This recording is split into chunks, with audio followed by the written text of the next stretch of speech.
Hello every, welcome to toppers talk at Fortuners Academy. ഇന്ന് നമ്മുടെ കൂടെ ഉള്ളത് ഈ കൊല്ലം 477 റാങ്ക് നേടിയ ലക്ഷ്മിയാണ്. കഴിഞ്ഞ കൊല്ലത്തെ മെയിൻസ് ടെസ്റ്റ് സീരീസിൽ ലക്ഷ്മി എൻ്റെ മെൻറ്റി കൂടിയായിരുന്നു. ലക്ഷ്മിയോട് തന്നെ നമുക്ക് കൂടുതൽ വിശേഷങ്ങൾ ചോദിച്ചു മനസ്സിലാക്കാം.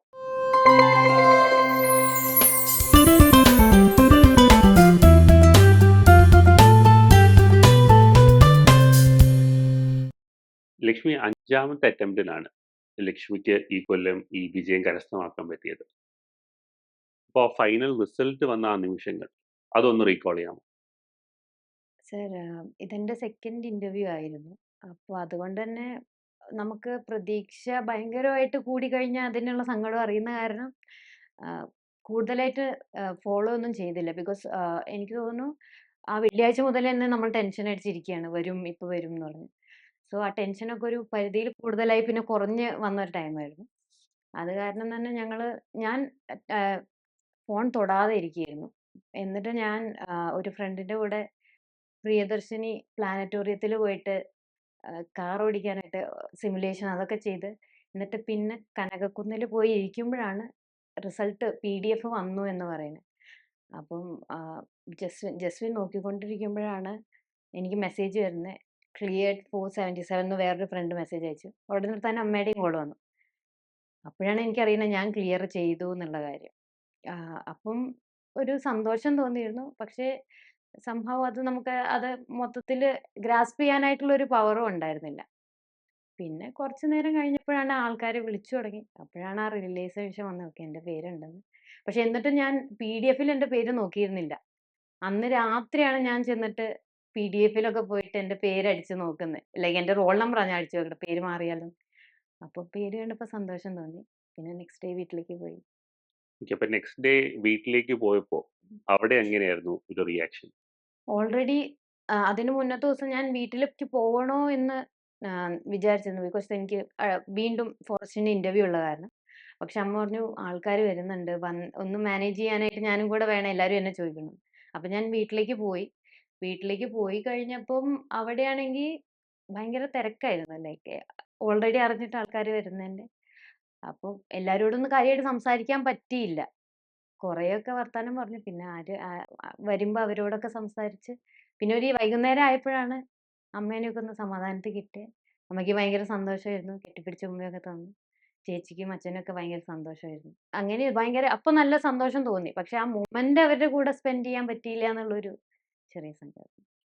അപ്പം എന്തുകൊണ്ടാണ് നമുക്ക് റിസൾട്ട് ഇന്ന ഡേറ്റിൽ ഏകദേശം വരും എന്ന് അറിയാമായിരുന്നല്ലോ. ഉം. ലക്ഷ്മി എന്തുകൊണ്ടാണ് ആ മൂമെന്റ് വീട്ടിൽ നിൽക്കണ്ട, ട്രിവാൻഡ്രത്ത് തന്നെ നിൽക്കാം എന്ന് തീരുമാനിച്ചത്?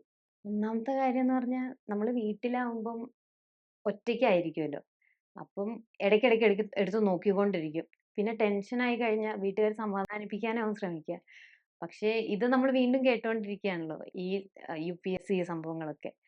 അപ്പം ഒറ്റയ്ക്കാവുകയും ചെയ്യും. പിന്നെ ഈ സമാധാനിപ്പിക്കലും കൂടി ആവുമ്പോൾ മേ ബി എനിക്ക് ഭയങ്കരമായിട്ട് അത് ടാക്കിൾ ചെയ്യാൻ പറ്റില്ലായിരിക്കും എന്നുള്ളതുകൊണ്ട് ഇവിടെ ഫ്രണ്ട്സിന്റെ കൂടെ നിൽക്കാം. അങ്ങനെയാകുമ്പോൾ എവിടേക്കെങ്കിലുമൊക്കെ പോയതിന് ശേഷം അവരാകുമ്പോൾ വേറെ കുറേ കാര്യങ്ങളെക്കുറിച്ചൊക്കെ സംസാരിക്കും. അങ്ങനെയായിട്ട് മാറാലോ എന്ന് വെച്ചാൽ ഒരു മൈൻഡ് വേറൊരു ഇതിലേക്ക് മാറ്റാൻ വേണ്ടിയിട്ടാണ് ഇവിടെ നിൽക്കാന്ന് വിചാരിച്ചത്. ലക്ഷ്മി 5 കൊല്ലം സിവിൽ സർവീസിന് പ്രിപ്പറേഷൻ സ്പെൻഡ് ചെയ്തു, Yes. Which is A long time period. അപ്പോൾ ഇതിനിടയ്ക്ക് നമുക്ക് ഒത്തിരി പ്രഷേഴ്സ് ഉണ്ട്. ആൻഡ് നമ്മുടെ കൂടെ പഠിച്ച കൂട്ടുകാർ, ആൻഡ് ലക്ഷ്മിയുടെ കേസിൽ കൂടെ ജോലി ചെയ്ത കൂട്ടുകാർ എല്ലാം നല്ലപോലെ പ്രൊമോഷൻ നേടി നല്ല ഇൻകം ഏൺ ചെയ്യുന്നുണ്ടായിരിക്കും. ലക്ഷ്മി കിട്ടാതിരുന്ന 5 വർഷം വീട്ടിൽ നിന്നുള്ള സപ്പോർട്ട് എങ്ങനെയായിരുന്നു? വേറെ എന്തൊക്കെയായിരുന്നു സപ്പോർട്ട് സിസ്റ്റംസ്? എനിക്ക് വീട്ടുകാരെയാണ് ഫസ്റ്റ് എടുത്ത് പറയേണ്ടത്. ബിക്കോസ് 5 വർഷം അതും ഒരു പെൺകുട്ടിക്ക് ഇത്രയും സർവൈവ് ചെയ്യാന്ന് പറയുന്നത് കുറച്ച് ബുദ്ധിമുട്ടാണ്. പക്ഷേ ചെറുപ്പം മുതലേ ഞാൻ കേട്ടിരുന്നതെന്ന് പറഞ്ഞാൽ നമ്മൾ ഫിനാൻഷ്യൽ ഇൻഡിപെൻഡൻസ് നേടണം. അപ്പം ഒരു ജോലി എന്ന് പറയുന്നത് എപ്പോഴും എൻ്റെ മനസ്സിലുണ്ടായിരുന്നു. പക്ഷെ എന്നാലും ആ ജോലിയിൽ തന്നെ സാറ്റിസ്ഫാക്ഷൻ വേണം എന്നുള്ള ഒരു ആസ്പെക്റ്റും ഉണ്ടായിരുന്നു. ബിക്കോസ് എൻ്റെ അമ്മ ഒരു ടീച്ചറാണ്. അപ്പോൾ ഒരാൾക്ക് ജോലിയിൽ നിന്ന് എത്രത്തോളം സന്തോഷം കിട്ടും എന്നുള്ളത് അമ്മയുടെ ലൈഫിൽ നിന്ന് ഞാൻ കണ്ടിട്ടുണ്ട്. അപ്പൊ എനിക്കും അതേപോലെ എനിക്ക് ഭയങ്കര ആഗ്രഹമുള്ള ഒരു ജോലി വേണം എന്നുള്ളതായിരുന്നു എൻ്റെ അൾട്ടിമേറ്റ്. സോ എനിക്ക് ആഗ്രഹമുള്ള ജോലി സിവിൽ സർവീസ് ആണെന്ന് എനിക്ക് മനസ്സിലായപ്പോൾ അതിൽ എത്ര എഫേർട്ട് ഇടാനും ഓക്കെ ആണ് എന്നുള്ള ഒരു രീതിക്കായിരുന്നു. പക്ഷേ ചില സമയങ്ങളിലേക്ക് 2021 എനിക്ക് പ്രിലിംസ് കിട്ടാതിരുന്നു. ആ സമയത്ത് ഞാൻ ഭയങ്കര ഡെസ്പായി, ഞാൻ നിർത്തുകയാണെന്നൊക്കെ പറഞ്ഞപ്പോഴും അമ്മയായിരുന്നു ഒരു അറ്റംപ്റ്റും കൂടെ കൊടുത്ത് നോക്ക്. എങ്ങാനും നമുക്ക് വീണ്ടും കിട്ടിയാലോ, ഒന്നുമില്ലെങ്കിൽ ഒരു മെയിൻ സൈഡ് എക്സ്പീരിയൻസ് ഇല്ലേ, കിട്ടുമായിരിക്കും എന്ന് പറഞ്ഞിട്ട് സപ്പോർട്ട് തന്നത്. പിന്നെ ഫിനാൻഷ്യലിയും സപ്പോർട്ട് ചെയ്തു. പിന്നെ അത് കഴിഞ്ഞിട്ട് 2021 കഴിഞ്ഞ് 22ലേക്ക് വരുമ്പോഴേക്കും എനിക്ക് മനസ്സിലായി എനിക്കൊരു പിയർ സപ്പോർട്ട് ഇല്ല. വീട്ടിൽ നിന്നുള്ള സപ്പോർട്ട് മാത്രം പോരല്ലോ. സംഹൗ ഐസൊലേറ്റഡ് ആണ് എന്നുള്ളത്. അങ്ങനെ ഞാൻ എൻ്റെ ഒരു ഫ്രണ്ടിനെ ട്രിവാൻഡ്രത്ത് ഇതാക്കിയിരുന്ന ഒരു ഫ്രണ്ടിനെ വിളിക്കുകയായിരുന്നു. അപ്പം എബി എബിയാണ് എന്നോട് ട്രിവാൻഡ്രത്തേക്ക് വാ, ഇവിടെ വന്നു കഴിഞ്ഞാൽ നമുക്ക് എല്ലാം ശരിയാക്കാന്ന് പറഞ്ഞ് റീഡിംഗ് റൂം പറഞ്ഞു തന്നു. എന്നിട്ട് ഞാൻ ഇവിടെ വന്നു. ഇവിടെ വന്നിട്ട് ഫസ്റ്റ് ടൈം എന്ന് പറഞ്ഞാൽ പഠിച്ചു തുടങ്ങുക എന്നുള്ളതിലായിരുന്നു. എന്നിട്ട് പഠിച്ചു തുടങ്ങി. ആൻഡ് ആ പ്രിലിംസ് കിട്ടിക്കഴിഞ്ഞപ്പം എനിക്കൊരു സമാധാനം വന്നു. ലൈക്ക് ഓക്കെ, ഇപ്പൊ എനിക്ക് ആ കോൺഫിഡൻസ് റീഗെയിൻ ചെയ്തു. അങ്ങനെയാണ് പിന്നെ കണ്ടിന്യൂ. നേരത്തെ പറഞ്ഞു ഇഷ്ടമുള്ള ഒരു ജോലിയിലേക്ക് വരാൻ ടൈം സ്പെൻഡ് ചെയ്യാൻ റെഡിയായിരുന്നു. ലക്ഷ്മിക്ക് ഓൾറെഡി TCSൽ ഒരു ജോലി ഉണ്ടായിരുന്നു. എനിക്കൊന്ന് 1.5 കൊല്ലത്തോളം TCSൽ വർക്ക് ചെയ്തിട്ടുണ്ട്. 2.5 കൊല്ലത്തോളം. 2.5 കൊല്ലത്തോളം വർക്ക് ചെയ്തിട്ടുണ്ട്. അപ്പോൾ അത് വിട്ടിട്ട് സിവിൽ സർവീസ് പെർസ്യൂ ചെയ്യണം എന്ന് തോന്നാൻ എന്തായിരുന്നു ആഗ്രഹം? ഈ സിവിൽ സർവീസസ് എന്നുള്ള ഡ്രീം കൊച്ചിലേ ഉണ്ടായിരുന്നോ? അതോ പിന്നെ ഈ വർക്ക് ചെയ്തുകൊണ്ടിരുന്ന സമയത്ത് വന്നതാണോ? തുടക്കത്തില് കളക്ടർ എന്നുള്ള വാക്ക് നമ്മൾ കേൾക്കുന്നത് ഏതൊരു ചെറിയ കുട്ടി കേൾക്കുക അവധി പ്രഖ്യാപിക്കുന്നു എന്നുള്ള ലെവലിലാണ്. പിന്നെ 10ാം ക്ലാസ്സിൽ എനിക്ക് ഫുൾ A+ കിട്ടിയപ്പോഴാണ് അനുപമ TVIASന് 4th റാങ്ക് കിട്ടുന്നത്. അപ്പോൾ എൻ്റെ സ്കൂളിലായിരുന്നു പഠിച്ചത്. അപ്പോൾ മാം അന്ന് ഞങ്ങളുടെ ഫെലിസിറ്റേഷൻ വന്നിട്ടുണ്ടായിരുന്നു. അപ്പോൾ എനിക്ക് പരിചയപ്പെടാൻ പറ്റി. പിന്നെ ഞങ്ങളുടെ വീടിൻ്റെ അടുത്ത് തന്നെയാണ്. അപ്പം ഫംഗ്ഷനൊക്കെ പോകുമ്പോഴായാലും മാമിൻ്റെ കൂടെ മാം വിളിക്കും അഥവാ പോകുന്നുണ്ടോന്ന്. അപ്പം അങ്ങനെ മാമിൻ്റെ കൂടെ പോവാനായിട്ടുള്ള അവസരം കിട്ടി. അപ്പോൾ എനിക്ക് ഫസ്റ്റ് ഹാൻഡിൽ ഒരു UPSC ടോപ്പറിന് എന്തൊക്കെ മീൻസ് ആദരങ്ങൾ കിട്ടുമെന്ന് മനസ്സിലായി. പക്ഷെ എന്നാലും കുറച്ചും കൂടി എനിക്ക് തോന്നുന്നു എനിക്ക് റിയലൈസ് ചെയ്യാൻ പറ്റും എന്നുള്ളൊരു കോൺഫിഡൻസ് കിട്ടി. എൻ്റെ ആ ഒരു ബാക്ക്ഗ്രൗണ്ടിൽ നിന്ന് വരുന്ന ഒരാൾക്ക് പറ്റും. പിന്നെ അത് കഴിഞ്ഞ് അനുപമ ചേച്ചി ചെയ്യുന്ന കാര്യങ്ങളായാലും ഒരുപാട് ഇൻസ്പയർ ചെയ്തിട്ടുണ്ടായിരുന്നു. അങ്ങനെയാണ് സിവിൽ സർവീസസ് എന്നുള്ളൊരിത് മനസ്സിൻ്റെ സൈഡിൽ അങ്ങനെ കിടന്നിരുന്നത്. പക്ഷെ അത് ഡിഗ്രിക്കൊന്നും ഞാൻ പെർസ്യൂ ചെയ്തിരുന്നില്ല. ഡിഗ്രി കഴിഞ്ഞൊരു ജോലി എന്നുള്ള രീതിയിലാണ് TCSലേക്ക് പോയത്. പക്ഷെ വർക്ക് ചെയ്തപ്പോഴാണ് എനിക്ക് മനസ്സിലായേ എനിക്ക് ആ ഒരു സാറ്റിസ്ഫാക്ഷൻ ലൈക്ക് പീപ്പിളുമായിട്ട് ഇന്ററാക്ട് ചെയ്യുമ്പോഴും അവരെ ഹെൽപ്പ് ചെയ്യാൻ പറ്റുമ്പോഴാണ് എനിക്കൊരു സാറ്റിസ്ഫാക്ഷൻ കിട്ടുന്നത്. അത് കിട്ടുന്നില്ല എന്ന് കണ്ടപ്പം എൻ്റെ കമ്മിറ്റ്മെന്റ് ഒക്കെ കഴിഞ്ഞു എന്ന് തോന്നി ഞാൻ ക്വിറ്റ് ചെയ്തിട്ട് പ്രിപ്പറേഷൻ തുടങ്ങി. ഈ സിവിൽ സർവീസ് റിസൾട്ട് ഈ കൊല്ലം വന്നപ്പോൾ അനുപമ മാഡം വിളിച്ചിരുന്നു. വിളിച്ചിരുന്നു സാർ. ആക്ച്വലി എനിക്ക് തോന്നുന്നു എൻ്റെ വൺ ഓഫ് ദ ബെസ്റ്റ് മൊമെന്റ്സിൽ ഒന്ന് അതായിരുന്നു. ബിക്കോസ് ഞാൻ കുറേ നാളായി മനസ്സിൽ കൊണ്ട് നടക്കുമെങ്കിലും അന്ന് കണ്ടതിന് ശേഷം ആ 10th കണ്ടതിന് ശേഷം പിന്നെ ഞാൻ കണ്ടിട്ടില്ലായിരുന്നു. ടിവിയിലും പത്രത്തിലൂടെയൊക്കെ കാണുന്നത്. എന്നിട്ട് മാം എൻ്റെ ടീച്ചറിൻ്റെ നിന്ന് നമ്പർ വാങ്ങിച്ച് എനിക്ക് ആദ്യം മെസ്സേജ് അയക്കുക ചെയ്തത്. എപ്പോഴാണ് അവൈലബിൾ ബിക്കോസ് മാം ഇപ്പോൾ അമേരിക്കയിലായിരുന്നുകൊണ്ട്. അപ്പം ഞാൻ അപ്പം തന്നെ അമ്മയുടെ ഫോണിലേക്കാണ് മെസ്സേജ് അയച്ചത്. എൻ്റെ നമ്പർ ഉണ്ടായിരുന്നത്. ഞാൻ അമ്മയുടെ നിന്ന് ഫോൺ തട്ടി പറിച്ച് ഞാനാണ് തിരിച്ച് മാമിന് മെസ്സേജ് അയച്ച് എൻ്റെ നമ്പർ കൊടുത്തു. എന്നിട്ട് മാം വിളിച്ചപ്പോൾ ഫസ്റ്റ് കിട്ടിയില്ല. അപ്പോൾ എനിക്ക് ഭയങ്കര ടെൻഷനായി. ഇനിയിപ്പോൾ വിളിക്കില്ലായിരിക്കും, വലിയ വലിയ ആൾക്കാരാകുമ്പോൾ. എന്നിട്ട് ഞാൻ തിരിച്ച് വീണ്ടും വിളിച്ചു. പിന്നെ ഞാൻ പുറത്തിറങ്ങി കുറേ നേരം ഫോണിലേക്ക് നോക്കിയിരിക്കുകയായിരുന്നു, വിളിക്കുമോ വിളിക്കുമോ നോക്കി. അങ്ങനെ വിളിച്ചു കഴിഞ്ഞപ്പം ഒരു റിലേ കട്ടായി എന്ന് പറയുന്ന ഒരു അവസ്ഥയായിരുന്നു. ഞാൻ മാമിനോട് എനിക്ക് കൺഗ്രാജുലേഷൻ പറഞ്ഞപ്പോൾ താങ്ക് യുവിന് പകരം ഞാൻ തിരിച്ച് കൺഗ്രാജുലേഷൻസ് ഒക്കെ പറഞ്ഞു. പിന്നെ മാം പറഞ്ഞു നല്ലതാണ്, കുറേ ഫ്രണ്ട്സിനെ കിട്ടും, നല്ല നമുക്ക് കോൺട്രിബ്യൂട്ട് ചെയ്യാനായിട്ട് കുറേ പറ്റും. അങ്ങനെ കാണാം, വീണ്ടും കാണാം നാട്ടിൽ വരുമ്പോൾ എന്നൊക്കെ പറഞ്ഞു. ആ ഒരു ഭയങ്കര ഒരു നിമിഷമായിരുന്നു. ലക്ഷ്മി, നമുക്ക് ഒന്ന് ചെറുതായിട്ട് ഒരു ഫ്ലാഷ് ബാക്കിലേക്ക് പോവാം. അതായത് ലക്ഷ്മി ഇപ്പോൾ 5 അറ്റംപ്റ്റ് എടുത്തു. പക്ഷെ നമ്മൾ ഈ പ്രിപ്പറേഷൻ ജേർണിയിൽ എന്തെങ്കിലും ചെറിയ ചില മിസ്റ്റേക്സ് വരുത്തിയത് കൊണ്ടാകാം നമ്മൾ ഈ 5 അറ്റംപ്റ്റ് എടുത്തത്. ഇപ്പോൾ ഒരു 5 വർഷം പുറകിലേക്ക് പോയി ഫസ്റ്റ് അറ്റംപ്റ്റ് എടുക്കുന്ന ലക്ഷ്മിയോട് ചില ഉപദേശങ്ങൾ പറയണമെന്നുണ്ടെങ്കിൽ ലക്ഷ്മി എന്തായിരിക്കും പറയുക? സർ, ഫസ്റ്റ് ഞാൻ പറയുന്നത് ഒരു പ്രോപ്പർ ഐഡിയ ഉണ്ടാക്കിയിട്ട് വേണം ഇത് തുടങ്ങാമെന്ന്. ബിക്കോസ് 2019 ഞാൻ എൻ്റെ ഫസ്റ്റ് അറ്റംപ്റ്റ് കൊടുക്കുമ്പോൾ ഞാൻ ഒന്നും പ്രിപ്പയർ ചെയ്തിട്ടില്ല. ലൈക്ക് ലക്ഷ്മികാന്ത് പോലും ഞാൻ വാങ്ങിച്ചിട്ടുണ്ടായിരുന്നില്ല. ജോലിയിലിരിക്കുമ്പോഴാണ് ഞാൻ ചെയ്തത്. അപ്പം കറക്റ്റായിട്ട് ഒരു പ്രിപ്പറേഷൻ എടുത്ത് ഒരു ഗൈഡൻസ് കിട്ടിയിട്ട് മേ ബി അത് PCM ബാച്ചിൽ നിന്നായിരിക്കാം, ആരെങ്കിലും ഒരു പ്രോപ്പർ ഐഡിയ വെച്ച് സിലബസും ഒക്കെ മനസ്സിലാക്കിയിട്ട് വേണം നമ്മൾ ഫസ്റ്റ് അറ്റംപ്റ്റ് കൊടുക്കണേ.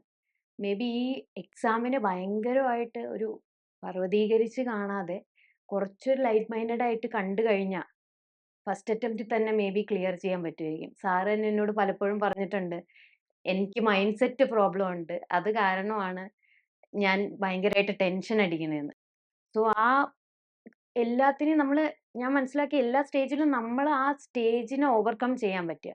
അല്ലെങ്കിൽ പ്രിലിംസ് ആണെങ്കി ആ പേപ്പറിനെ നമ്മളുടെ കൺട്രോളിൽ വരുത്തി കഴിഞ്ഞാ നമുക്കത് ക്വാളിഫൈ ചെയ്യാനായിട്ടുള്ളൊരു കോൺഫിഡൻസ് വരും. സോ അതിനൊരു പ്രോപ്പർ ഗൈഡൻസ് ഉണ്ടെങ്കി, പ്രോപ്പർ പ്രിപ്പറേഷൻ ഓൾറെഡി ഉണ്ടെങ്കി നമുക്കത് ആ കോൺഫിഡൻസ് വരും. എന്റെ സെൽഫിനോട് എനിക്ക് ഉള്ളത് കുറച്ച് നാൾ ബാക്കിലേക്ക് പോയിട്ടാണെങ്കി ഒന്ന് പ്രോപ്പർ പ്രിപ്പറേഷനോടെ ഫസ്റ്റ് അറ്റംപ്റ്റ് കൊടുക്കുക. പിന്നെ ഇതൊരു പഞ്ചവത്സര പദ്ധതിയായിട്ട് എടുക്കാതെ ഫസ്റ്റ് അറ്റംപ്റ്റിൽ തന്നെ ക്ലിയർ ചെയ്യാൻ പറ്റുമെന്നുള്ള മൈൻഡ് സെറ്റ് ഉണ്ടാക്കിയെടുക്കുക. പിന്നെ മാക്സിമം ഇതിനോട് സീരിയസ് ആയി പ്രിപ്പയർ ചെയ്യുന്ന ആൾക്കാരെ നമ്മളെ സറൗണ്ട് ചെയ്യാൻ നിൽക്കുക. അപ്പൊ തന്നെ നമുക്കൊരു പോസിറ്റീവ് വൈബ് കിട്ടും. ഓക്കെ, ചുറ്റോറുള്ള ആൾക്കാരും ഇതിനു വേണ്ടി ശ്രമിക്കുകയാണ്, നമുക്ക് എല്ലാവർക്കും കിട്ടുമായിരിക്കും എന്നുള്ളത്. സോ ഇതൊക്കെയാണ് സർ എനിക്ക് മെയിൻ ആയിട്ട് പറയാനുള്ളത്. ഇതിനകത്ത് ഇപ്പൊ പറഞ്ഞ ഒരു പിയർ ഗ്രൂപ്പ് ഉണ്ടല്ലോ. ഉം. അത് എക്സാക്ട്ലി നമ്മളെ എങ്ങനെയാ ഹെൽപ്പ് ചെയ്യുന്നെ? ലക്ഷ്മി എങ്ങനെയാ ഹെൽപ്പ് ചെയ്തേ? അതൊന്ന് ഡിസ്ക്രൈബ് ചെയ്യാവോ? സാർ എനിക്ക് ഒരു പ്രോപ്പർ പിയർ ഗ്രൂപ്പ് കിട്ടണ തിരുവനന്തപുരത്ത് വന്നതിന് ശേഷം 2021 നവംബറിലാണ് ഞാൻ വരുന്നത്. അന്ന് മുതൽ ഞങ്ങള് ഫുൾ ഓൺ പ്രിപ്പറേഷൻ ആണ്. അപ്പൊ നമുക്ക് എന്താന്ന് വെച്ചാൽ കൂടെ ഇരുന്നുള്ളവര് പഠിക്കുന്ന കാണുമ്പോൾ ഞാൻ റീഡിംഗ് റൂമിലൊക്കെയാണ്. അവര് കാണുമ്പോൾ നമുക്കൊരു എനർജിയാണ്. ലൈക്ക് നമുക്കും ഇരുന്ന് പഠിക്കണമല്ലോ. നമ്മളും ഒരേ എക്സാം അല്ലേ എഴുതുന്നത്. അവര് പഠിക്കുന്നു, ഞാൻ പഠിക്കുന്നില്ല. അങ്ങനെ ഒരു ആസ്പെക്ട് ഉണ്ട്. പിന്നെ രണ്ടാമത്തേന്ന് പറഞ്ഞാൽ നമ്മൾ കുറെ ഡിസ്കഷൻ വരുമ്പോൾ ചിലപ്പോൾ പലപ്പോഴും നമ്മൾ വെറുതെ പറയുന്ന കാര്യങ്ങളായിരിക്കും നമുക്ക് ക്വസ്റ്റ്യൻ പേപ്പറിൽ വരിക. അങ്ങനത്തെ ഒന്നോ രണ്ടോ ക്വസ്റ്റ്യൻ വരുമ്പോൾ തന്നെ നമ്മുടെ കോൺഫിഡൻസ് ഭയങ്കരമായിട്ട് ബൂസ്റ്റ് ചെയ്യും. ഞാൻ ഇന്നലെ പറഞ്ഞ ഒരു കാര്യമാണല്ലോ എനിക്ക് ഇന്ന് വന്നത്. ലൈക്ക് 2022 എക്സാം എഴുതുമ്പോൾ ഗ്രീൻ വാഷിങ്ങിന്റെ ഒരു ക്വസ്റ്റ്യൻ ഉണ്ടായിരുന്നു. ഞങ്ങൾ തൊട്ട് മുന്നത്തെ ദിവസം അതിനെക്കുറിച്ച് പറഞ്ഞിട്ട് തന്നെയായിരുന്നു. അപ്പൊ ആ ക്വസ്റ്റ്യൻ കാണുമ്പോൾ കിട്ടുന്ന ഒരു പോസിറ്റീവ് എനർജി എന്ന് പറയുന്നത് നമുക്ക് ത്രൂ ഔട്ട് നിൽക്കും. അപ്പോൾ പിയർ ഗ്രൂപ്പിൽ എനിക്ക് തോന്നുന്നു നമ്മളുടെ ചില മേഖലകൾ നമ്മൾ വീക്കായിരിക്കും. ആ വീക്കായ മേഖലകളിൽ നമ്മളെ കൈപിടിച്ചുയർത്താനും പിന്നെ നമ്മളുടെ പ്രിപ്പറേഷൻ ഏത് ലെവലിലാണ് എന്നുള്ള ഒരു ഐഡിയ കിട്ടാനായിട്ടും പിന്നെ ഭയങ്കര ഡൗൺ ആയി പോകുമ്പോൾ ചില എക്സാംസ് നമ്മൾ ഡൗൺ ആവും. അപ്പൊ നമ്മളെ കൈപിടിച്ചുയർത്താനായിട്ടും ഒക്കെ പിയർ ഗ്രൂപ്പ് ഭയങ്കരമായിട്ട് ഹെൽപ്പ് ചെയ്യും. ലക്ഷ്മി നേരത്തെ പറഞ്ഞത് ഞാൻ സമ്മറൈസ് ചെയ്യുകയാണെങ്കിൽ 3 കാര്യങ്ങളായിരിക്കും. ഉം. 1 ഒരു right peer group, 2 right mentorship and 3 ഒരു റൈറ്റ് മൈൻഡ് സെറ്റ്. നമ്മൾ പിയർ ഗ്രൂപ്പിനെ കുറിച്ച് സംസാരിച്ചു. അടുത്തത് മെന്റർഷിപ്പിലേക്ക് പോവാം. മെന്റർഷിപ്പ് അല്ലെങ്കിൽ ഗൈഡൻസ് അതെങ്ങനെയാണ് ഹെൽപ്ഫുൾ ആവുക? സർ, ആക്ച്വലി എനിക്ക് മെന്റർഷിപ്പിന്റെ കാര്യം പറയുമ്പോൾ എൻ്റെ മെയിൻസ് പ്രിപ്പറേഷന്റെ സമയത്താണ് ഞാൻ ഫോർച്യൂണിലേക്ക് വരുന്നത്. അപ്പം അതുവരെ ഞാൻ എഴുതിയിരുന്നു, കണ്ടന്റ് ഉണ്ടായിരിക്കാം പ്രിലിംസ് കയറുന്നുണ്ട്, പക്ഷേ എനിക്കത് പേപ്പറിലേക്ക് വരുത്താൻ പറ്റിയിരുന്നില്ല. ഞാൻ എങ്ങനെ എഴുതിയിട്ടും എനിക്ക് മാർക്ക് കിട്ടുന്നുണ്ടായിരുന്നില്ല. അപ്പോൾ സാറാണ് എന്നോട് പറഞ്ഞത്, ഒന്നെങ്കിൽ സ്റ്റാറ്റ് ആഡ് ചെയ്യാം, അല്ലെങ്കിൽ ചിത്രം വരയ്ക്കാം, അല്ലെങ്കിൽ നമ്മൾ കുറച്ച് പ്രസന്റേഷനിൽ ഇമ്പ്രൂവ് ചെയ്യാന്ന്. അപ്പോൾ ഞാൻ ട്രൈ ഔട്ട് ചെയ്തപ്പം ചിത്രം വരച്ചപ്പോൾ സാറ് തന്നെ പറഞ്ഞു, ചിത്രം വര നമ്മുടെ ഏരിയ അല്ല. സോ ഞാനത് വിട്ടു. പിന്നെ മറ്റേ 2 ആസ്പെക്ട് നോക്കിയപ്പോൾ സ്റ്റാറ്റാണ് എനിക്ക് കുറച്ചും കൂടെ സ്ട്രോങ് ആയിട്ടുള്ളത്. സ്റ്റാറ്റ് ഓർത്ത് നിൽക്കാൻ പറ്റുന്നുണ്ട്. അപ്പം അത് ഞാൻ കൂടുതൽ യൂട്ടിലൈസ് ചെയ്യാൻ നോക്കി. പിന്നെ ടോപ്പേഴ്സിന്റെ പേപ്പർ ആയാലും എത്തിക്സ് ഒക്കെ സാർ എനിക്ക് ടോപ്പേഴ്സിന്റെ പേപ്പർ അയച്ചു തരുമായിരുന്നു. അപ്പൊ അതിൽ നിന്നൊക്കെ കുറേ സ്റ്റാറ്റും വീണ്ടും നമുക്ക് യൂട്ടിലൈസ് ചെയ്യാൻ പറ്റുന്ന ഒരുപാട് സ്റ്റാറ്റും എക്സാമ്പിൾസും ഒക്കെ കളക്ട് ചെയ്യാൻ തുടങ്ങി. അപ്പം ആ ഒരു ആസ്പെക്ട് ഞാൻ അതുവരെ ചിന്തിച്ചിരുന്നില്ല. എനിക്ക് തോന്നുന്നു ഞാൻ പലപ്പോഴും എക്സാം എഴുതിയിരുന്നു മെയിൻസിന്റെ ടൈമിൽ. നെക്സ്റ്റ് ഡേ അല്ലെങ്കിൽ അടുത്ത വ്യാഴാഴ്ച സാറിന് മുന്നിൽ ചെന്ന് ഇരിക്കുമ്പം തല താഴ്ത്തിയിരിക്കാൻ പറ്റരുതല്ലോ എന്നുള്ള രീതിക്കാണ് ഞാൻ പലപ്പോഴും പ്രിപ്പയർ ചെയ്തത്. ബിക്കോസ് നാളെ ടൈറ്റ് ഷെഡ്യൂൾ ആയിരിക്കും. പിന്നെ ഈ ഒരു കറക്റ്റ് എലമെന്റ്സും കൂടെ അതിലേക്ക് വന്നു കഴിഞ്ഞപ്പോൾ എനിക്ക് തോന്നുന്നു ആഹ് എന്റെ അഡ്വാൻറ്റേജ്, എന്റെ പോസിറ്റീവ് ഏരിയാസ് എന്താണെന്ന് കാണാൻ പറ്റി. അത് മാക്സിമം യൂട്ടിലൈസ് ചെയ്യാൻ പറ്റി. അതായിരിക്കാം എനിക്ക് ഏറ്റവും കൂടുതൽ മെന്റർഷിപ്പിൽ നിന്ന് കിട്ടിയ ഒരു ആഹ് ഒരു അനുഗ്രഹം. ലക്ഷ്മി നമ്മള് എനിക്ക് തോന്നുന്നു 2022 മീറ്റ് ചെയ്യുന്നത് അല്ലേ? Yes sir. മെയിൻസ് ടെസ്റ്റ് സീരീസിന്റെ സമയത്ത്. ആ അറ്റംപ്റ്റിൽ തന്നെ ലക്ഷ്മി ഇന്റർവ്യൂവിനും പോയി. ഉം. പക്ഷേ ഇന്റർവ്യൂവിന്റെ സമയത്തും എനിക്ക് തോന്നുന്നു Lakshmi was one of the first candidates. First വീക്കിലോ സെക്കൻഡ് ഫസ്റ്റ് വീക്കിലോ ഫസ്റ്റ് വീക്കിൽ തന്നെ ഇന്റർവ്യൂ വന്നിരുന്നു. ഇപ്പൊ തിരിഞ്ഞു നോക്കുമ്പോൾ ആ ഫസ്റ്റ് ഇന്റർവ്യൂവില് മൈൻഡ് സെറ്റ് ആയിരുന്നു ഒരു മേജർ ബ്ലോക്ക് എന്ന് തോന്നുന്നുണ്ടോ?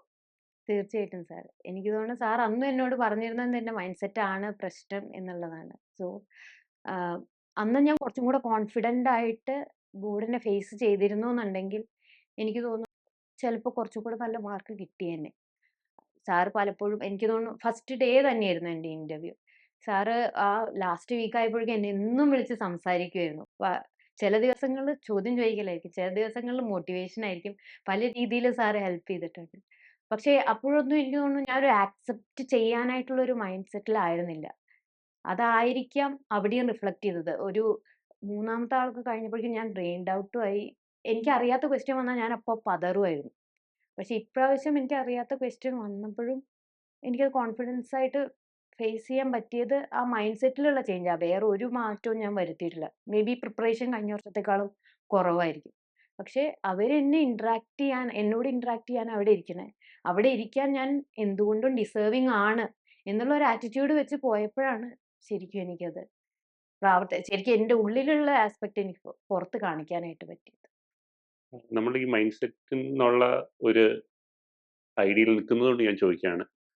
നമ്മൾ നേരത്തെ സംസാരിച്ചപ്പോൾ പ്രിലിംസിനും ഒരു സിമിലർ അനുഭവം ഉണ്ടായതിനെ കുറിച്ച് പറഞ്ഞല്ലോ. ഉം. അതായത് പേപ്പർ 1 ഡിഫിക്കൽട്ട് ആണ് എന്ന് വിചാരിച്ച് പേപ്പർ 2 പ്രോപ്പർലി എഴുതാൻ പറ്റിയില്ല. ഉം. 2021 അല്ലേ അത്? ഇരുപത്തൊന്ന്. അതിനെക്കുറിച്ചൊന്ന് പറയാമോ? സാർ 2020, 2021 എന്ന് പറഞ്ഞാൽ ഞാൻ ഭയങ്കര ഗെസ് എടുക്കുന്ന ഒരാളാണ്. അത് ഞാൻ ആരോടും അഡ്വൈസ് ചെയ്യില്ല. ഞാൻ ഒറ്റ സ്ട്രെച്ചിന് ഫുൾ പേപ്പർ കംപ്ലീറ്റ് ചെയ്യും. എനിക്ക് 2 മണിക്കൂർ വേണമായിരുന്നു. അപ്പം അന്ന് എന്തോ ടെക്നിക്കൽ ഡിഫിക്കൽറ്റീസ് കാരണം ഒരു 8 മിനിറ്റോളം ലാഗ് ചെയ്തിട്ട് എക്സാം തുടങ്ങി. അപ്പോൾ അപ്പോഴേ എനിക്ക് പോയി ലൈക്ക് ഇനി ഞാൻ എങ്ങനെ കംപ്ലീറ്റ് ചെയ്യുമെന്ന്. 2021 ഒരു ടഫ് പേപ്പറും ആയിരുന്നു. ഒരുപാട് ഫാക്ച്വൽ ഇൻഫർമേഷൻ. അപ്പോൾ ഞാൻ ലാസ്റ്റ് ആയപ്പോൾ അൺവാണ്ടഡ് ആയിട്ട് കുറേ ആൻസേഴ്സ് ചെയ്തു. പക്ഷേ അത് ഞാൻ ടിക്ക് ചെയ്യുന്നുണ്ടായിരുന്നില്ല എൻ്റെ ക്വസ്റ്റ്യൻ പേപ്പറിൽ. അപ്പോൾ ഞാൻ ഇറങ്ങി കഴിഞ്ഞപ്പോൾ എനിക്ക് തോന്നുന്നു ഞാൻ ഒരു 60 ക്വസ്റ്റ്യൻസ് ഒക്കെ ചെയ്തുള്ളൂ. എനിക്കൊരു 85 ടു 90 ക്വസ്റ്റ്യൻ ചെയ്താലേ ഞാൻ സാധാരണയായിട്ട് ക്ലിയർ ചെയ്യാനുള്ള മാർക്ക് എത്തുള്ളൂ. അപ്പോൾ ഞാൻ വിചാരിച്ചു ഓക്കെ പോയി. എന്നിട്ട് ഞാൻ തിരിച്ചു പോവാം വീട്ടിലേക്ക്. കോഴിക്കോട് നിന്ന് എഴുതി. വീട്ടിലേക്ക് തിരിച്ചു പോവാന്നുള്ള മൈൻഡ് സെറ്റിൽ അമ്മയോട് ചെന്ന് പറഞ്ഞപ്പോൾ അമ്മ പറഞ്ഞു, "വന്നല്ലേ, ഒന്ന് സെക്കൻഡ് പേപ്പറും കൂടെ കൊടുത്തോളാൻ" പറഞ്ഞു. സെക്കൻഡ് പേപ്പർ കൊടുക്കാൻ ചെന്നിരുന്നിട്ടും എനിക്കൊന്നും വായിക്കാൻ പറ്റിയിരുന്നില്ല. കോംപ്രിഹെൻഷൻ ഒക്കെ വായിച്ച് മനസ്സിലാക്കാനുള്ള ഒരു മാനസികാവസ്ഥയിലായിരുന്നില്ല. അങ്ങനെ ഞാൻ എന്തൊക്കെയോ ബബിൾ ചെയ്തു. എനിക്ക് എത്രണ്ണം ബബിൾ ചെയ്തുന്ന് പോലും അറിഞ്ഞില്ല. ഞാൻ ഇവിടെ മാർക്കൊന്നും ചെയ്തില്ല. എന്നിട്ട് പിന്നെ റിസൾട്ട് വന്നപ്പോൾ ഞാൻ ക്ലിയർ ചെയ്തിരുന്നില്ല. പക്ഷെ പിന്നെ സ്കോർ കാർഡ് വന്നപ്പോഴാണ് എനിക്ക് മനസ്സിലായേ 97 മാർക്ക് ഉണ്ടായിരുന്നു ഫസ്റ്റ് ഫസ്റ്റ് പേപ്പറിന്. പേപ്പറിൽ. സെക്കൻഡ് പേപ്പറിൽ 52 മാർക്കേ ഉണ്ടായിരുന്നുള്ളൂ. അപ്പൊ എനിക്ക് മനസ്സിലായി ഞാൻ തന്നെയാണ് എൻ്റെ ശത്രു. അപ്പം ഞാനൊന്ന് ശരിക്കും നോക്കിയിരുന്നെങ്കിൽ എനിക്ക് സെക്കൻഡ് പേപ്പറും ചെയ്യായിരുന്നു. അന്ന് സീസാറ്റ് അത്ര ടഫ് ആയിരുന്നില്ല. അപ്പം അങ്ങനത്തെ ആ ഒരു ഇതിൽ നിന്ന് അതും എനിക്ക് മേ ബി സാർ പറഞ്ഞ പോലെ അന്നേ എനിക്ക് മനസ്സിലാവേണ്ടതായിരുന്നു. മൈൻഡ് സെറ്റ് എൻ്റെ ഒരു പ്രശ്നമാണെന്ന്. പക്ഷെ അന്ന് മനസ്സിലായില്ല. സാറ് പിന്നെ പറഞ്ഞ് എനിക്ക് കുറച്ച് ടൈം എടുക്കേണ്ടി വന്നത് മനസ്സിലാക്കാൻ. ലക്ഷ്മി, നമ്മൾ എക്സാമിനേഷൻ്റെ പല സ്റ്റേജസിലും മൈൻഡ് സെറ്റ് അത്ര പ്രിപ്പയർഡ് അല്ലായിരുന്നു എന്ന് പറയുമ്പോഴും ലക്ഷ്മി മെൻ്റലി സ്ട്രോങ് ആയിരുന്നു. കാരണം മെൻ്റലി ടഫായാലേ ഒരു 5 കൊല്ലം ഇതിനു വേണ്ടി ഡെഡിക്കേറ്റ് ചെയ്യാൻ പറ്റുള്ളൂ. കാരണം ഒബ്വിയസ്ലി നാട്ടിലും വീട്ടിലുമെല്ലാം എന്ത് ചെയ്യുന്നു, കല്യാണം കഴിക്കുന്നില്ലേ, അങ്ങനത്തെ പല ക്വസ്റ്റ്യൻസും വരാം. അപ്പം ഈ 5 കൊല്ലം ഇങ്ങനത്തെ ക്വസ്റ്റ്യൻസ് അത് ലക്ഷ്മി എങ്ങനെയാണ് ഹാൻഡിൽ ചെയ്തത്? അതിന് എനിക്ക് ആക്ച്വലി താങ്ക് ചെയ്യേണ്ടത് എൻ്റെ അമ്മയോടാണ്. ബിക്കോസ് അങ്ങനത്തെ ചോദ്യങ്ങൾ എൻ്റെ ചെവിയിൽ എത്താനായിട്ട് അമ്മ സമ്മതിച്ചിരുന്നില്ല. ലൈക്ക് അമ്മയുടെ അടുത്ത് ചോദിക്കുന്നതാണല്ലോ എൻ്റെ ചെവിയിൽ ഇവഞ്ച്വലി എത്തുന്നത്. പിന്നെ അമ്മ അമ്മ മോസ്റ്റ്ലി സെൽഫ് മെയ്ഡ് ആണ്. അപ്പോൾ അത് കാരണം തന്നെ ആരുടെയും ഇൻഫ്ലുവൻസ് കൂടുതലായിട്ട് അമ്മയുടേൽ വന്നിരുന്നില്ല. എൻ്റെ ഒരു ആസ്പെക്റ്റിൽ അമ്മയുടെ ഏറ്റവും വലിയ ഇമ്പോർട്ടൻസ് കൊടുത്തിരുന്നത് ഞങ്ങൾ ഇൻഡിപെൻഡൻ്റ് ആയിരിക്കണം. ഒരു ജോലി നമുക്ക് സാറ്റിസ്ഫാക്ഷൻ ഉള്ള ഒരു ജോലി വേണം എന്നുള്ള നിലയിലായിരുന്നു. അപ്പോൾ അതിന് നല്ല സപ്പോർട്ട് തന്നിരുന്നു. പിന്നെ ഞാൻ അധികം നാട്ടിൽ പോയിരുന്നില്ല. കൂടുതലും ട്രിവാൻഡ്രത്ത് നിന്നാണ് പഠിച്ചിരുന്നത്. ലക്ഷ്മിയുടെ നാട് എവിടെയായിരുന്നു? മാറഞ്ചേരി, മലപ്പുറം ഡിസ്ട്രിക്റ്റിലെ മാറഞ്ചേരി പഞ്ചായത്ത്. അപ്പം അത് കാരണം തന്നെ അവർക്ക് പലർക്കും ഞാൻ എന്തോ പഠിക്കുകയാണ്, ട്രിവാൻഡ്രത്താണ്, അല്ലെങ്കിൽ ചിലർ ജോലി ചെയ്യാണ്, അങ്ങനെയാണ് വിചാരിച്ചിരുന്നത്. ഓൾറെഡി ജോലി ചെയ്തിരുന്ന കാരണം. സോ അത് കാരണം തന്നെ പ്രഷർ ടു ഗ്രേറ്റ് എക്സ്റ്റെന്റ് കുറവായിരുന്നു. നമുക്കിനി നമ്മുടെ പ്രിപ്പറേഷൻ സ്ട്രാറ്റജിയിലേക്ക് വരാം. ലക്ഷ്മിയുടെ പ്രിലിംസ് പ്രിപ്പറേഷൻ സ്ട്രാറ്റജിയിൽ ഏറ്റവും എഫക്റ്റീവ് ആയിരുന്നു എന്ന് തോന്നുന്ന ഒരു ടെക്നിക്ക് എന്തായിരുന്നു? സർ എനിക്ക് തോന്നിയിരിക്കുന്നത് എന്താണെന്ന് വെച്ചാൽ ഞാൻ പലപ്പോഴും പ്രിലിംസിൽ എനിക്ക് ഒരുപാട് കോൺഫിഡൻസ് ഉള്ളതായിട്ട് തോന്നിയിട്ടുണ്ട്. ബാക്കി 2 സ്റ്റേജിലും എനിക്കത് വളരെ കുറവായിരുന്നെങ്കിലും ചെറുപ്പം മുതലേ ഒബ്ജക്റ്റീവ് ചെയ്യുന്നത് കൊണ്ടായിരിക്കാം. പിന്നെ പ്രിലിംസിൽ ചെന്നിരിക്കുമ്പം ഞാൻ അപ്പോൾ പഠിച്ച ആ ഒരു കണ്ടന്റ് അല്ലാതെ ഞാൻ എൽകെജി മുതൽ ഇതുവരെ പഠിച്ചതും, കേട്ടതും, സിനിമ കണ്ടതും ആയിട്ടുള്ള എല്ലാ കണ്ടന്റും അവിടുന്ന് യൂട്ടിലൈസ് ചെയ്യണം എന്നുള്ള മൈൻഡ് സെറ്റിലാ ഞാൻ ചെന്നിരിക്കാ. ചിലപ്പം 2021 തോന്നുന്നു ഒരു ക്വസ്റ്റ്യൻ ഉണ്ടായിരുന്നു. ഒരു പർട്ടിക്കുലർ കെമിക്കലിന്റെ പേര്. അതെനിക്ക് റീകോൾ ചെയ്യാൻ പറ്റിയത് ഹാർപ്പിക്കിന്റെ പരസ്യത്തിന്നാ. അത് ഈ സാനിറ്ററീസ് അതിന്നാണെന്നാണ്. അപ്പം ഒരുപാട് കോമൺ സെൻസും എനിക്ക് അത്രയും നാളുള്ള എല്ലാ നോളഡ്ജും കൂടെ കൊണ്ട് എനിക്ക് 40% ക്വസ്റ്റ്യൻസേ മാക്സിമം അറിയുണ്ടാവുള്ളൂ. ബാക്കി ഞാൻ അവിടെ ഇരുന്ന് ആൻസർ കണ്ടുപിടിക്കും എന്നുള്ള ഒരു ഇതിലാണ് ഞാൻ പോയിരുന്നത്. മേ ബി അതായിരിക്കാം എന്റെ ഫേവറിൽ വർക്ക് ചെയ്തത്. മെയിൻസിലേക്ക് വരുമ്പോൾ എന്തായിരുന്നു ഏറ്റവും എഫക്റ്റീവ് ആയിട്ടുള്ള ടെക്നീക്ക്? മെയിൻസില് ഞാൻ കഴിഞ്ഞ 2 പ്രാവശ്യം കുറച്ച് മാറ്റങ്ങൾ വരുത്തിയിട്ടുണ്ടായിരുന്നു. പക്ഷേ ഒരു ആസ്പെക്ട് എന്ന് പറഞ്ഞാൽ സാറ് പറഞ്ഞ പോലെ എന്റെ സ്ട്രോങ് ഏരിയ കണ്ടുപിടിക്കുക എന്നുള്ളതായിരുന്നു. അപ്പം സ്റ്റാറ്റ് ആണെന്ന് കണ്ടുപിടിച്ചപ്പോൾ ഞാന് കൂടുതലും സ്റ്റാറ്റ് കൂടുതൽ ആഡ് ചെയ്ത്, പിന്നെ ഹാൻഡ് റൈറ്റിംഗ് അത്രത്തോളം നല്ലതല്ലാത്തതുകൊണ്ട് അതെങ്ങനെ എന്റെ കുറച്ച് എഴുത്തായിട്ട് കൂടുതൽ വിസിബിൾ ആക്കാൻ പറ്റുന്നായി. അപ്പൊ ഈ പദസൂര്യൻ അതുപോലെ അങ്ങനത്തെ ഡയഗ്രാംസ് ഒക്കെ കുറച്ച് ഇൻക്ലൂഡ് ചെയ്യാനായിട്ട് ഞാൻ നോക്കിയിരുന്നു. പിന്നെ ഹൈലൈറ്റ് ചെയ്യുമ്പോഴാണെങ്കിലും കറക്റ്റ് ആയിട്ട് ബ്രേക്ക് ചെയ്യുക, അങ്ങനത്തെ ആസ്പെക്ട്.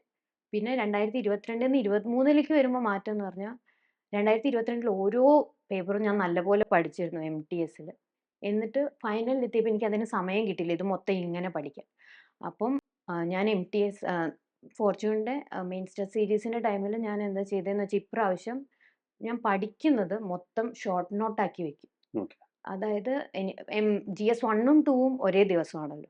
അപ്പം അന്ന് വൈകുന്നേരം ലൈക് എസ്എ കഴിഞ്ഞിട്ടുള്ള സമയത്ത് എത്ര എനിക്ക് റിവൈസ് ചെയ്യാൻ പറ്റുമോ അത്രത്തോളം അത് മാത്രമേ ഞാൻ ഇതിനും പഠിക്കുള്ളൂ. അത് റിക്രിയേറ്റ് ചെയ്യാൻ എനിക്ക് ശരിക്കുള്ള എക്സാമിന് പറ്റണം എന്നുള്ള രീതിയിൽ കുറേ ഷോർട്ട് നോട്ട്സ് ഉണ്ടാക്കി വെച്ചു.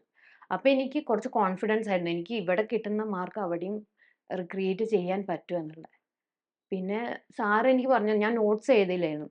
സാറ് 1 പേജർ എന്ന് പറയുന്ന ഒരു പേജില് കോസസ്, എഫക്ട്സ് ആ ഒരു സംഭവം എനിക്ക് നല്ലപോലെ വർക്ക്ഔട്ട് ആയിട്ടുണ്ട്. അപ്പൊ എനിക്ക് ജസ്റ്റ് അതിങ്ങനെ മറിച്ച് ഓൾറെഡി ഞാൻ ഒരുപാട് ഗോ ത്രൂ ചെയ്തതായോണ്ട് അതിങ്ങനെ ജസ്റ്റ് മറിച്ച് നോക്കിയാൽ തന്നെ എനിക്കതിന് ആൻസേഴ്സ് പെട്ടെന്ന് ഫാബ്രിക്കേറ്റ് ചെയ്യാൻ പറ്റുമായിരുന്നു.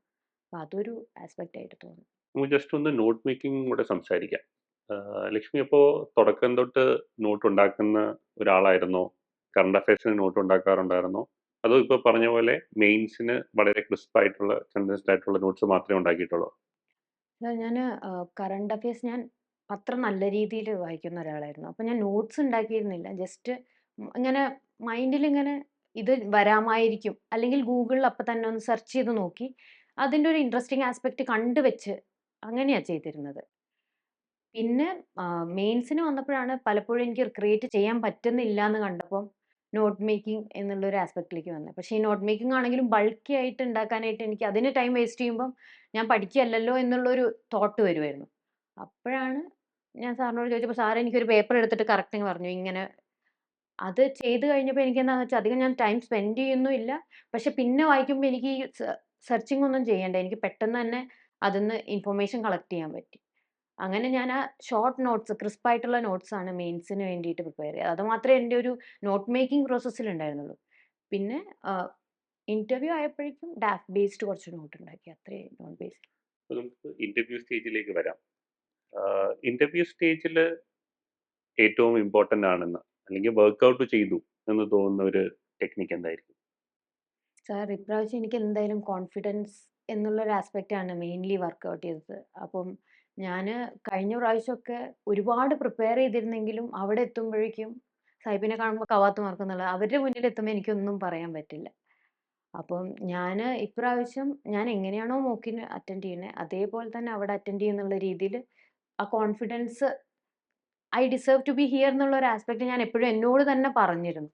അത് മേ ബി വർക്ക് ചെയ്തിട്ടുണ്ടാവും. പിന്നെ ഇപ്പോഴാണെങ്കിലും എനിക്ക് മാർച്ച് 12-നായിരുന്നു. അപ്പൊ പ്രിപ്പറേഷനുള്ള ഒരു സമയം കിട്ടിയിട്ടുണ്ടായിരുന്നു. പിന്നെ ട്രാൻസ്ക്രിപ്റ്റുകൾ ഞാനും എൻ്റെ കൂടെ ജസ്വിനും അപ്പൊ ഞങ്ങൾ രണ്ടുപേരും ട്രാൻസ്ക്രിപ്റ്റ് ഒരുപാട് വായിക്കുമായിരുന്നു. എന്നിട്ട് തമ്മിൽ തമ്മിൽ ചോദ്യങ്ങൾ ചോദിക്കും. എന്നിട്ട് അത് ഫ്രെയിം ചെയ്യാൻ നോക്കും. ഏറ്റവും എളുപ്പത്തിൽ എങ്ങനെയാ ലോങ് ടേം, ഷോർട്ട് ടേം അങ്ങനത്തെ രീതിയിൽ. അങ്ങനെ ആ പ്രിപ്പറേഷനിൽ നിന്ന് മേ ബി എനിക്ക് അതേപോലെ അവിടെ റിക്രിയേറ്റ് ചെയ്യാൻ പറ്റിയില്ലെങ്കിലും ഒരുപാട് കോൺഫിഡൻസ് കിട്ടിയിട്ടുണ്ടായിരുന്നു. പിന്നെ ഞാൻ ഈ എല്ലാ സ്റ്റേജിൽ പോകുമ്പോഴും ഞാൻ കുറച്ച് ഷോർട്ട് ആയിട്ടുള്ള കുറച്ച് പോയിന്റേഴ്സ് എനിക്ക് തന്നെ ഓർമ്മിക്കാനായിട്ട് വെക്കും.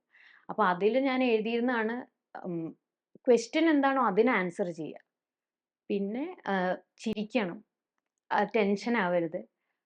പിന്നെ അടുത്ത ആസ്പെക്ട് എന്ന് പറഞ്ഞു കഴിഞ്ഞാൽ എന്ത് ക്വസ്റ്റ്യൻ പറയുമ്പോഴും മേ ബി നമ്മളുടെ ഒരു ആസ്പെക്ട് അതിൽ ആഡ് ചെയ്യാൻ പറ്റിക്കഴിഞ്ഞാൽ അവർക്ക് നമ്മുടെ പേഴ്സണാലിറ്റി കുറച്ചും കൂടെ കാണാൻ പറ്റും എന്നുള്ളൊരു ഇതും കൂടെ എൻ്റെ മൈൻഡിലുണ്ടായിരുന്നു. അപ്പോൾ ഈ 3 ഫോളോ ചെയ്തിട്ടാണ് ഞാൻ.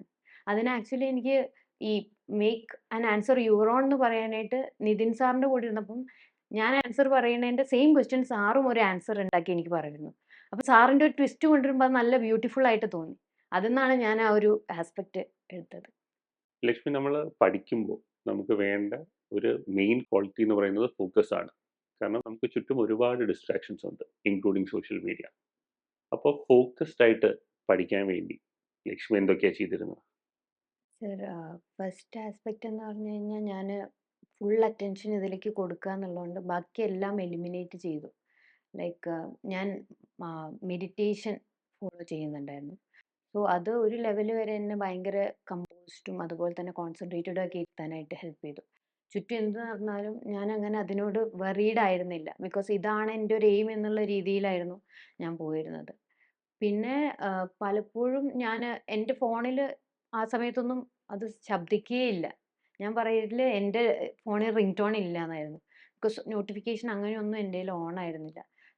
പിന്നെ നെക്സ്റ്റ് എന്ന് പറഞ്ഞാൽ എനിക്കൊരു ഒരു ഫ്രണ്ട്സിൻ്റെ കയ്യിൽ നിന്ന് അങ്ങനെ ഒരു ഡിസ്ട്രാക്ഷൻ ആയിട്ട് വന്നിട്ടില്ല. ഇവിടെ വന്നതിന് ശേഷമാണെങ്കിലും അവരെല്ലാവരും ഒരേ എയിമിലേക്ക് വേണ്ടി പ്രവർത്തിക്കുന്നവരായിരുന്നു. അപ്പോൾ അവരോട് സംസാരിക്കുമ്പോൾ പലപ്പോഴും എനിക്ക് ഇൻഫർമേഷൻ കിട്ടുകയാണ് ചെയ്തിരുന്നത്. So one of the thing environment എൻ്റെ ഭയങ്കര സപ്പോർട്ടീവ് ആയിരുന്നു ട്രിവാൻഡ്രത്ത് വന്നതിന് ശേഷം. പിന്നെ ബാക്കിയുള്ളതിൽ നിന്നെല്ലാം ഒഴിവാക്കാൻ വേണ്ടി ഞാൻ പലപ്പോഴും ഫിസിക്കൽ ആൻഡ് മെൻ്റൽ ഫിറ്റ്നസ്സിന് വേണ്ടിയിട്ട് മെഡിറ്റേഷനും അതുപോലെ എക്സസൈസും ഒക്കെ ഇതിനോടൊപ്പം തന്നെ കൊണ്ടുവരുന്നു. അതായിരിക്കണം ടു സം എക്സ്റ്റെൻറ്റ് എന്നെ ഇതിനെ ഹെൽപ്പ് ചെയ്തത്. Last cliché question, first time ഈ എക്സാം അറ്റംപ്റ്റ് ചെയ്യാൻ പോകുന്ന ഒരു ആസ്പിറന്റിനോട് ലക്ഷ്മിക്ക് കൊടുക്കാനുള്ള അഡ്വൈസ് അതെന്തായിരിക്കും?